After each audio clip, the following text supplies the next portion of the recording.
اور کسی شخص میں طاقت نہیں کہ اللہ کے حکم کے بغیر مر جائے.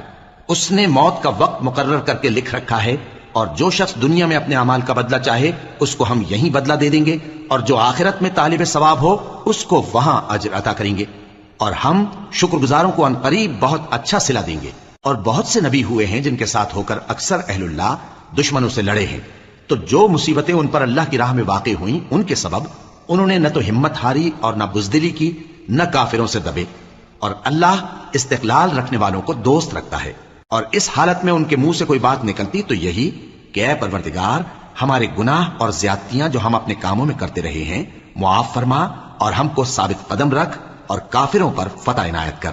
تو اللہ نے ان کو دنیا میں بھی بدلہ دیا اور آخرت میں بھی بہت اچھا بدلہ دے گا، اور اللہ نیکوکاروں کو دوست رکھتا ہے. مومنو، اگر تم کافروں کا کہا مان لوگے تو وہ تم کو الٹے پاؤں پھیر کر مرتد کر دیں گے.